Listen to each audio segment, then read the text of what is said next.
So how did you feel when you saw yourself for the first time on screen with Carrie? Oh, in this film? Yeah.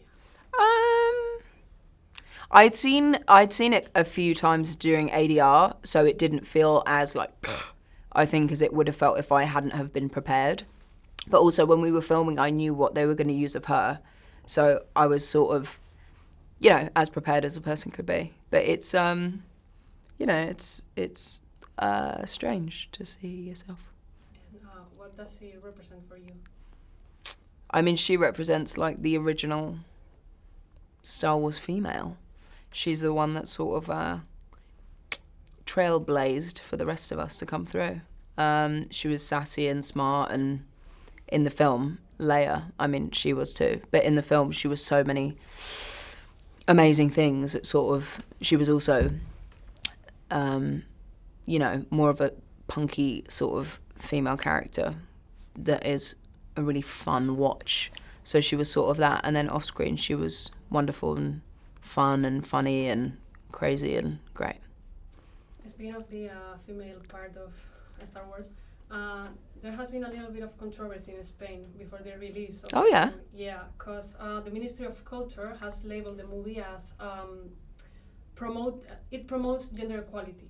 So a political party said that the film is being used as feminist propaganda. So my question is, do you think that the film is feminist? And if so, it is important for you to deliver that message? I mean, making a film where there are female characters isn't propaganda, it's representation. Wow. That makes me feel sad that someone said that in power. I mean, I think it's a feminist film, but mainly it's an inclusive film about a group of people, and I don't think there's any agenda except that the universe is a vast one, especially in Star Wars. There's a huge universe, so of course there's going to be different people that look different. But that's a real shame that someone said that. And also relating to female characters on screen, there's a lot of talking about Rey's relationship with Kylo Ren. Mm-hmm. Does it annoy you that some audiences are always seeking for the love plot for female characters, or you love this theory? I think if there wasn't so much speculation about like Finn and Poe, it would maybe feel more of a thing. But I think, particularly in Star Wars, everybody loves a romance, and I don't think the way people talk about it, I don't think is reductive to any of the characters. Rey is Rey, whether Kylo's there or not. I just think me and Adam love working together, and people seem to really enjoy the chemistry that we share on screen. So I sort of understand why people speculate like that. And also, we are representative to each other in a way on screen that is major.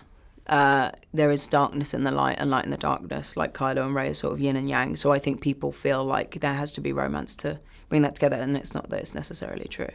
But I understand that. And it also makes it fun because the whole Finn and Poe thing, it's all like a fun, it's fun. And I don't think it's ever massively anything. I think it's an escapist film, and people love romance. It makes them feel good and escaping. And JJ is back to directing. Were you afraid that changing the director could affect the continuity of the plot? No, because initially it was supposed to be 3 different directors anyway. And I think it's always interesting to see one sort of big through line and how it's represented by different people in different ways. So obviously JJ did his thing, and then Ryan did his thing, and it was obviously supposed to be someone else. So I think in a way it was amazing because JJ was sort of rounding the circle. But I think the plan, I think, was to always have different people. And I think I think it's good to get sort of different points of view on things, especially with something that's so beloved like Star Wars, because the fan base is so huge. I think to have different people representing different parts of that fan base in Ryan and JJ, for the 2 people that have made 2 of these ones, is fantastic because you're getting a different point of view for a film that represents so much to so many people.